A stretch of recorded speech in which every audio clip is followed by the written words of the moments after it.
Accord de puissance, chapitre 3. Nous n'avons plus d'argent, ce qui fait que Danny et moi devons rentrer chez moi à pied. Crado n'était même pas intéressé à venir avec nous, dit Danny d'un air déçu.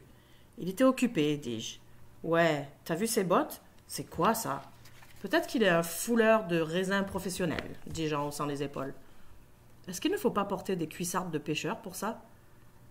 Ma mère n'est toujours pas rentrée lorsque nous arrivons. Je nous prépare une collation. Archie, notre chat, entre dans la cuisine et s'étire. Je lui prépare aussi une collation. Allons voir ce que tu as, dit Danny, comme si nous ne l'avions pas déjà fait une centaine de fois. Nous vidons le placard sous l'escalier du sous-sol. Il y a un pied de micro, un ampli de basse Yorkville, 2 étuis de guitare et une boîte de carton. Tout a l'air usé et en piteux état. Je sais que les étuis contiennent une basse électrique skière et une guitare acoustique corte avec un capteur. Il y a aussi des courroies, des cordons de raccordement, quelques pics et un accordeur électronique dont la pile est morte. Lorsque nous ouvrons les étuis, ceux-ci laissent échapper des odeurs d'encaustique, de plastique, de bière et de fumée de cigarette. L'étui de la basse sent aussi le pipi de chat. Archie l'a déjà utilisé pour marquer son territoire. Ça ne fait rien, j'aime toutes ces odeurs. Elles me rappellent Chuck.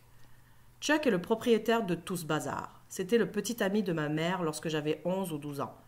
Chuck n'était peut-être pas brillant, mais il était gentil. Je l'aimais bien. Je pense que ma mère l'aimait aussi. Mais elle disait toujours qu'il n'était pas très fiable. Lorsque Chuck n'était pas au volant de son camion, il jouait dans un groupe appelé Coupe et Court. Il disait qu'il conduisait le camion en attendant que sa carrière musicale démarre. Ma mère disait que le camion démarrerait bien avant sa carrière. Elle avait raison. La boîte de carton contient plusieurs copies du CD de Coupe et Court. Mets ça dans ta pipe. Je ne l'ai pas écouté depuis une éternité. Danny essaye d'accorder la guitare. Il abandonne et gratte furieusement les cordes. Ce n'est pas de la musique, mais ça attire l'attention. Accord de puissance, explique-t-il. Tu vois comment je fais?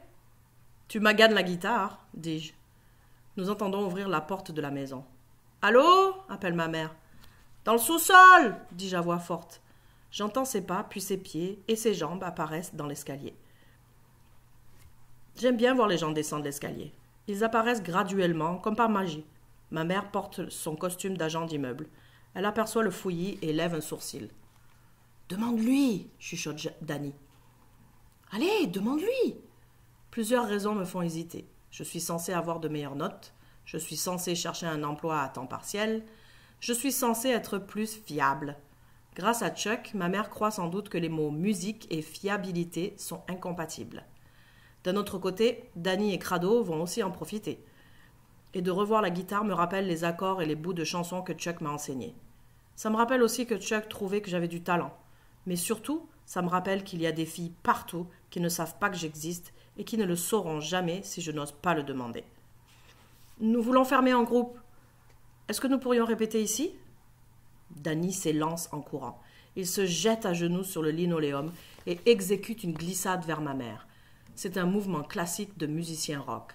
Il s'arrête devant elle, lève la tête et joint les mains. « Je vous en prie, Madame C. » implore-t-il.